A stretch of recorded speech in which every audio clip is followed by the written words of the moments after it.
China is one of the 21st century's most consequential nations. It has never been more important to understand how the country is governed and what its leaders and its people actually want and believe. Welcome to Pekingology, the podcast that unpacks China's evolving political system and the trajectory of China's domestic and foreign policy. I'm your host, Henrietta Levin, Senior Fellow with the Freeman Chair in China Studies at CSIS. This is Pekingology. I am very pleased to be joined today by Dr. Ning Ling.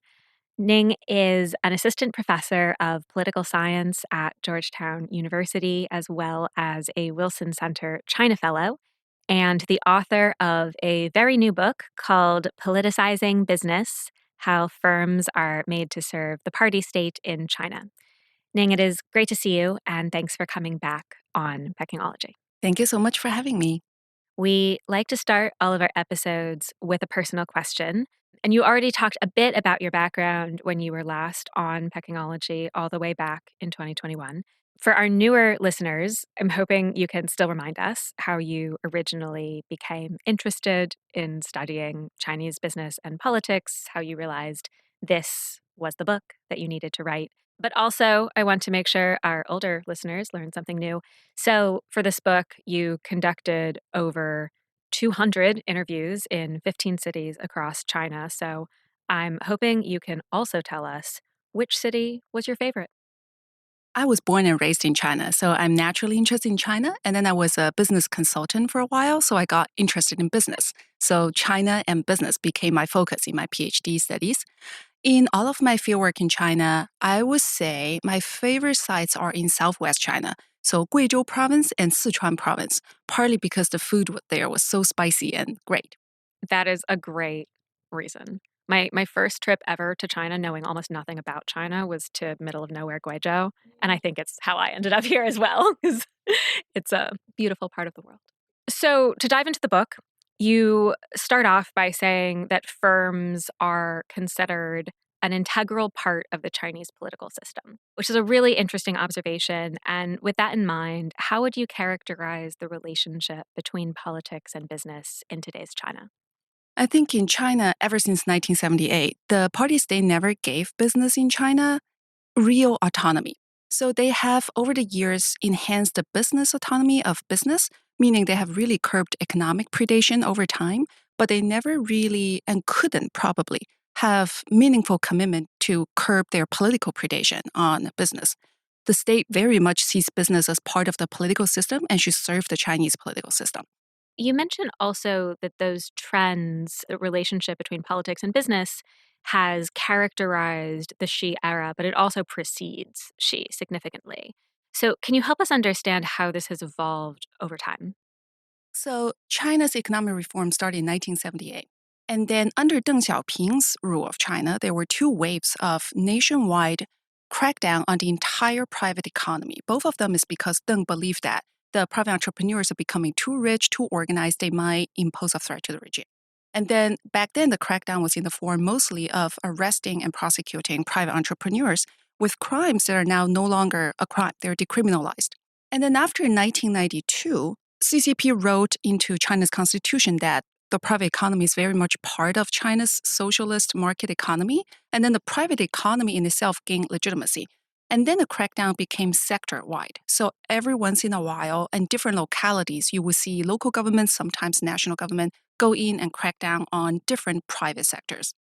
And most of your research for this book was conducted, I think, between 2015 and 2019. So it precedes the COVID era. So before we get further into the details, I'd love to get your thoughts also on the degree to which these trends have further evolved in the post-COVID time, especially as China's economy starts to slow. Like, does that affect how cadres would think about politicization of firms?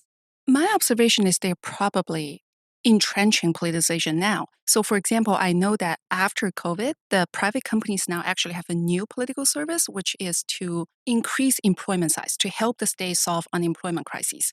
And then also throughout the entire, Xi Jinping's poverty alleviation campaign, they also actively solicited donations and contributions from private business. So politicization to me seems to be going on, particularly when the Chinese state now lacks money. They would need more from the private sector. It's an important factor. And so, just to further unpack this relationship as it evolves between politics and business, you note that the party does very consistently over time state emphatically that it supports entrepreneurs, but in the same breath calls on them to be politically sensible. What does that mean? Exactly. That is almost impossible to dissect for both the business side or, government officials. Like, what does it mean to have a company being political sensible? Does it mean they have to change their operations, but change operations for what goal? It's exactly because being political sensible is such a vague line that the local or any government officials in China could actually take advantage of it and go to business and say, do this and do that, because otherwise you are not politically sensible. And that is actually a very important condition for politicization of business in China. It's very much allowed by the party state because they make sure that private entrepreneurs do not become an anti-regime force.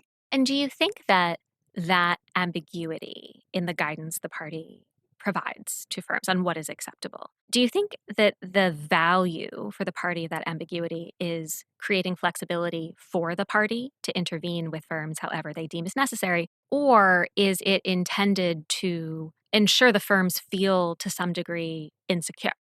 I think primarily probably serving the first purpose that you mentioned. It gives the party flexibility to preempt and to watch how the private sector would develop politically. But then it definitely also satisfies the second purpose you mentioned. Then incidentally, it's going to create a private sector that's always on their toe, very gingerly thinking about, right? Have we crossed the red line yet? And in terms of where those red lines may or may not lie, you also have a really interesting observation in the book that the fate of private firms is often subject to the whims of the state. But even when these firms deliver economic outcomes, and even when they play by the political rules. So, why are even the firms that must feel they're doing everything right, why do they end up being punished as well? So one thing I think that private companies in China, most of the time they don't encounter the situation of being politicized. And they believe that if they make the right connection, we're saying that even going up to the top of the ladder, the biggest private companies, they believe that if we make the right connections in the party state, we can protect our business interest. And it is true to some degree that if you have political protection from individual politicians or multitude of them, your business interest is going to be protected. But when a party state comes in and asks you to do something political in nature, there are two issues about this. One, your patron, which is your political connections, they will not protect you against the party state's demand that is political in nature. Because the patrons, their goal is to have economic benefits, right, through the state business ties.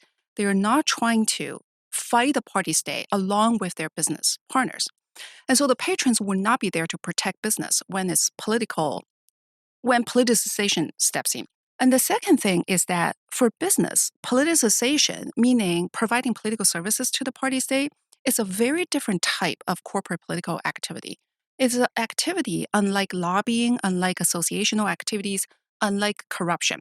When it comes to political services, business don't have any control over the cost of this political service, over the timing of it. It might not happen before a major regulation is going to pass or a major deal needs to happen, and they sometimes don't even have control over to whom this political service is benefiting. So political services is a really bad deal for companies most of the time.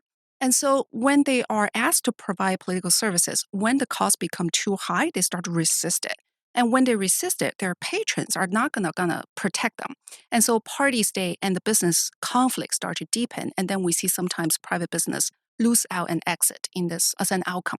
And this may be an impossible question, but when it comes to the decision makers in the party at the local or provincial level, or even in Beijing, that are deciding the fate of these firms, the degree to which they will experience politicization, like who are the decision makers that matter on the party side? Like who is really driving the direction of travel? Every government official who has some power over business could politicize them. Usually, in my observation, it will be leaders of a county, leaders of a city, right? Leaders of a ministry in charge of a whole sector. Almost anyone could have opportunity to politicize business. Making it perhaps even more impossible to plan as a firm. That's right.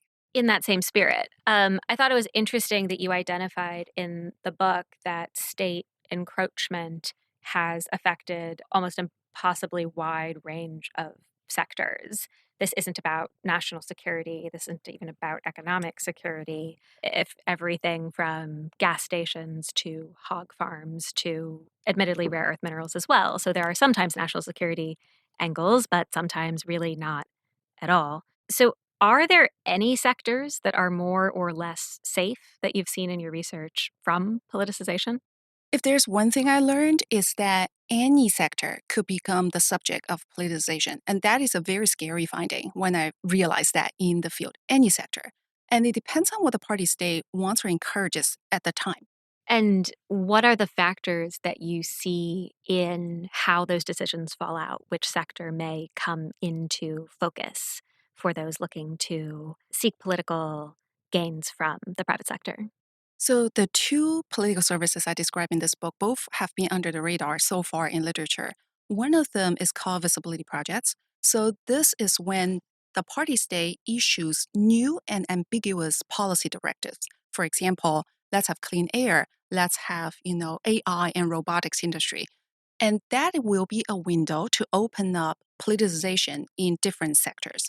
And then the second political service I describe is societal control. So in sectors that are prone to project level protest, chemical, pharmaceutical, waste incineration that I discuss in details, these are another sector where companies could be politicized to provide societal control for the state. So, to dive a little deeper into those two types of political services that firms can provide, you mentioned visibility projects. And I think at one point in the book, you describe these as fundamentally contributions to officials' careers in the context of a delightful term you've used, which is selectoral campaigns.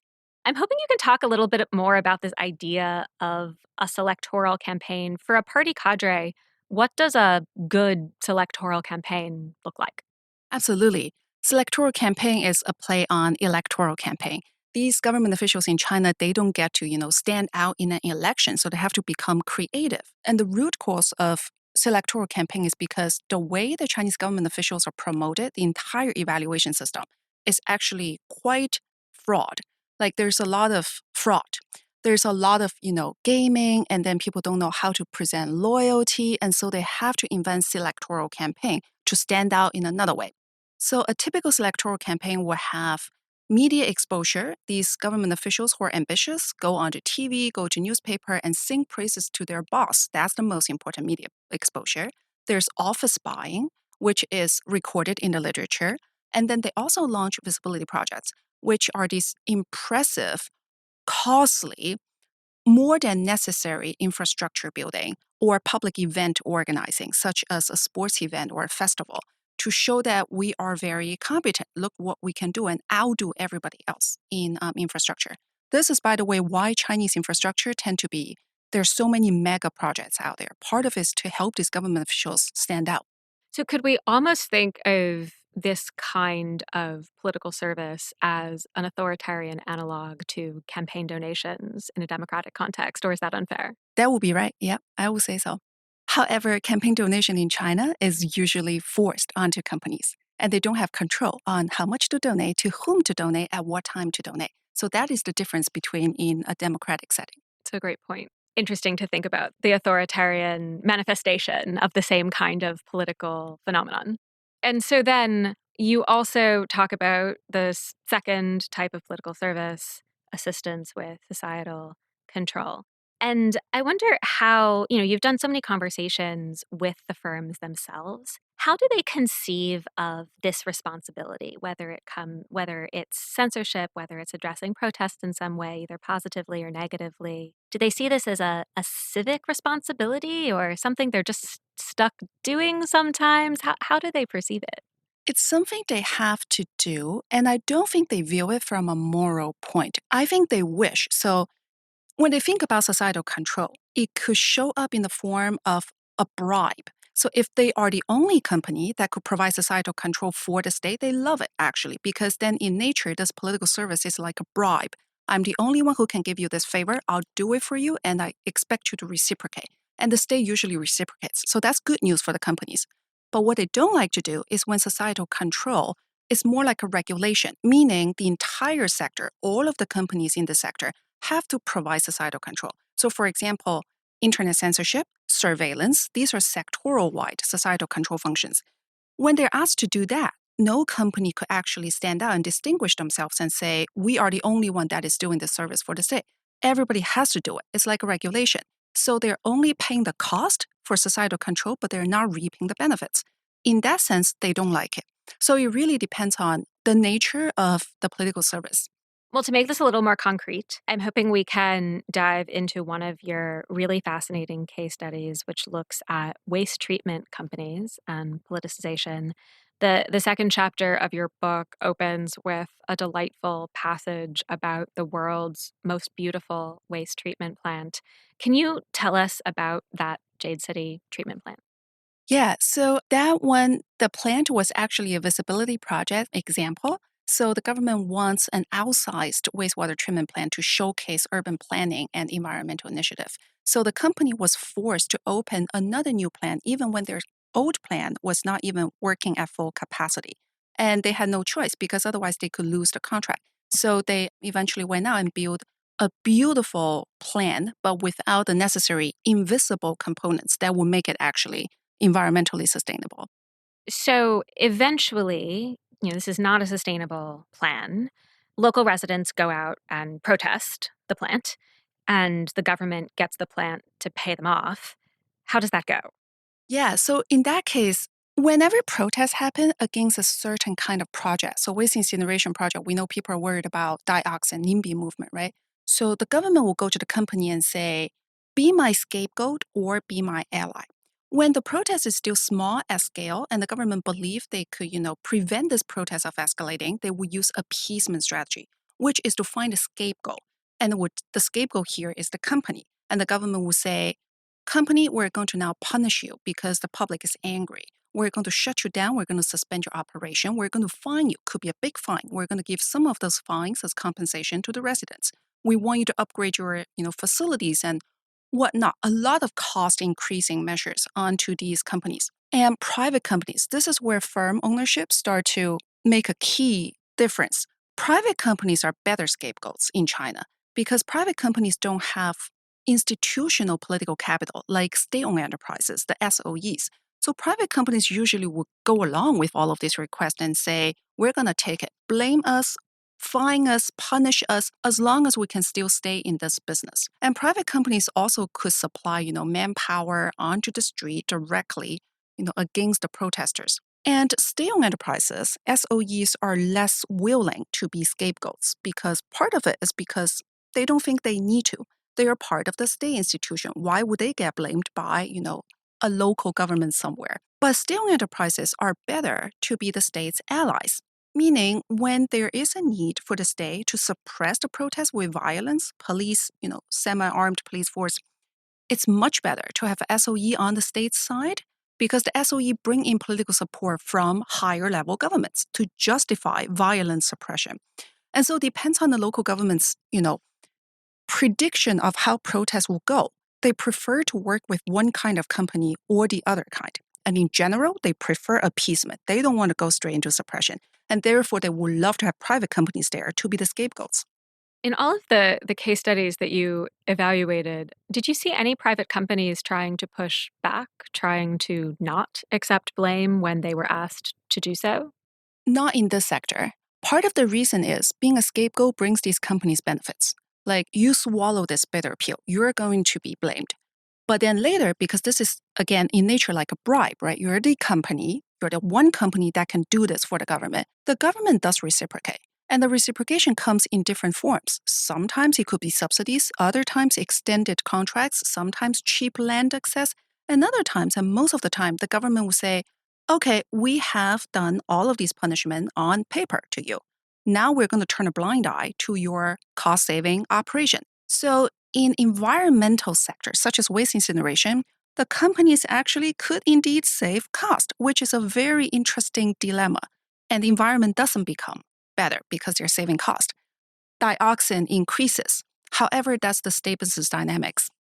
So there is, at least in some cases, a sort of transaction understood in these moments of politicization. Absolutely. Politicization is not necessarily a bad news for a company. It really depends on whether it's a bribe or regulation in nature. It seems like perhaps over the longer term, you find the private sector tends to lose out over these journeys of politicization, but at least for moments in time can be revenue generating. That's right. That's right. Okay, so to go back to Jade City and its beautiful water treatment plant, at some point, the city leadership turns over because, of course, cadres are always moving up and out. And then the new leadership asks for a new plant. And how does that go? Exactly. That's the problem of political services. Every new official needs their own project to claim credit. And they're not thinking about company costs. So the companies have to satisfy generations and generations. And we're talking about pretty quick turnovers, on average 3.5 years for a city leader to be in place. And the companies have to deal with different political services over time. And in the long run, exactly as you said, they lose out in terms of, cost. They have a hard budget constraint. So they exit. Looking at this whole life cycle of an attempt at a visibility project leading to public backlash, leading to basically the beginning of the story all over again. Like, what lessons do you see? And do you see any feedback mechanisms for the state itself to learn lessons from these self fulfilling cycles? The parties say, I think, the national government, at least, definitely knows what is going on the ground. They know that business are being politicized. Do they want to, close this window? I don't think so. Because again, the reason that, for example, in the new law this year, the first law to protect private economy in China, they would say we definitely support private economy, fair competition, everything, but they still have to add that line. The private sector has to serve the party and the people, right? They have to be politically sensible. And so the party state really doesn't want to shut the window of politicization because they know that they need to keep the entrepreneurs in check. And maybe one day they will need the private sector to serve them. So they know exactly what's going on, but I don't think there will be any reform in curb political predation of business. So, zooming back out then, what do you see as the implications of politicization of business, especially these like urban utility esque businesses that kind of sit at the foundation of China's development path? What is the overall implication for China's development? I think the first issue is how can the Chinese party say secure confidence in private investors in the long run? Once you start politicization in a sector, everybody watches that, everybody experiences it. Eventually, companies will realize it's actually not worth doing because the cost is way higher than we expected. Beyond business cost, there are also political cost. So there is an issue of attracting and retaining private investment. There is another issue about, cost. So a lot of these political services, for example, visibility projects, they are highly costly projects because the whole point is to go beyond what is necessary. And so these costs will create problems, company debt, local government debt. How do they solve these debt problems? There's also an issue of sustainability. In other political services, for example, societal control, waste treatment, wastewater sector, right? When the government and the business make a deal in working together over societal control, the other side of the deal is usually that the government will indeed turn a blind eye to cost-saving measures in these sectors, which could hurt sustainability. These are sectors that's supposed to improve environmental quality, but they might not be actually functioning that way because of this politicization of business, because the company has to recoup cost somewhere else. And so politicization in general, I think it's going to hurt China's economy and sustainable development in the long run. And within the rough political bounds of today's China, if you could recommend to Xi Jinping, what reforms would you recommend to try to limit the negative externalities for China's overall development path, kind of address some of these challenges inherent in the careerism that these incentive structures create? What would you recommend? I would, first of all, if he would even listen, and then he would absolutely not like what I would recommend. I think it's not just about, writing up another law and say we're going to provide private companies or, shaping up the core system. I think in the end, to the core of this, Chinese parties, they need to reshape the incentive system for their government officials. This incentive system, like purely top down, and then it's also mixed with evaluating subordinates on both loyalty and competence. It's really not going to deliver the best government officials. The government officials will not be able to, and it's not their fault. They're not going to be able to work purely on competence, and they're not going to be able to think in the long-term way. So it's really to change government officials' incentive system, which will be a serious institutional change. So it seems like, at least in recent years, you talk about this balance between competence and loyalty in what the party is seeking to elevate.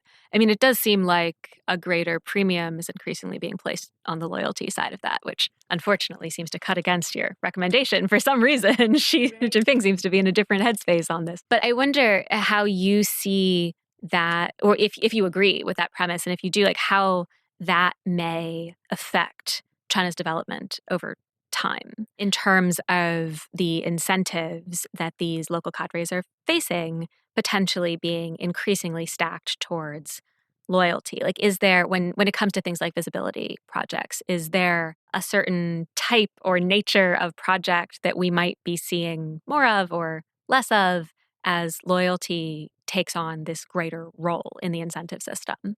I think the number one issue of the stressing, the emphasis on loyalty is that loyalty actually goes against policy experiments. So if you tell everybody in China in the government system that you got to be loyal to the party, what that actually is doing is to tell people, do not overdo things, do not engage with new experiments, do not do bottom-up policy reforms that might be good for your locality, because what if the party doesn't like it in Beijing? So what loyalty does, an emphasis on it, is to gradually narrow down policy options and the possible types of projects in China. It becomes narrower and narrower, and eventually we don't even have good options, policy options to choose from. We'll have a very homogeneous set of policies because nobody dares overdo things. And then what will happen, the second thing is, but then people still want to get promoted. And so within this very narrow range of policy options and project alternatives, projects and policies will become more and more exaggerated and dramatic. So everybody's going to compete on, here are 10 things we're allowed to do. We're going to do them as big, like in the biggest scale as possible to impress. And so there will be a lot of wasteful expenditure on these unnecessary features, such as what we see in visibility projects. So loyalty is going to create less policy experiments and more wasteful projects and bigger projects. Always bigger. Yep, always bigger. The world's largest is what a lot of the government officials go for in China. So there's so many wonderful case studies in the book that capture kind of the tragedy, but also the absurdity of some of these visibility projects. I'm wondering if there are maybe one or two other stories you'd want to share to highlight some of these takeaways. Some of these visibility projects are really fun. For example, China has the largest museum in the vivid shape of a turtle and the color of a turtle and even the texture of a turtle. And I thought that was really what is the texture of a turtle? kind of glazing, like a little wet shells. It's super fun, right? It's entertaining. But then there are other visibility projects that makes you wonder. So for example, in Qingdao, the city leader in 2006 had to decide whether to build a bridge, high above the bay. It would be the longest bay bridge if it were constructed, and the undersea tunnel. Now, all the engineers and experts were suggesting the undersea tunnel to avoid all of these weather hazards in the northern city of Qingdao. And the tunnel, frankly, would end up cheaper than the bridge. Hey, but it's invisible. So the city leader decided that no, we're going to do a bridge, and the longest bay bridge in the world back then. And quickly he realized that the bridge indeed, as all of the experts say, make not much sense. So let's also do the tunnel, duplicate infrastructure, wasteful spending. And eventually the public chose to use the tunnel and not the bridge. So that will be another example of visibility projects and its wasteful feature. That's fantastic. I think we'll have to wrap there. Ning, thank you so much for coming back on the show. Thank you so much. To learn more about the politicization of business in China and to gain a better appreciation for just how beautiful a useless wastewater treatment plant can be, I hope you will read Ning's new book, Politicization of Business: How Firms Are Made to Serve the Party State in China. Come for the exceptional analysis of China's political economy, but stay for the turtles. To our listeners, we, as always, would love to hear what you thought of today's conversation and what issues you would like Peckingology to unpack in future episodes. You can send your ideas to peckingology@csis.org. If you're new here, we hope you will subscribe, and we'll be back in your feed in 2 weeks.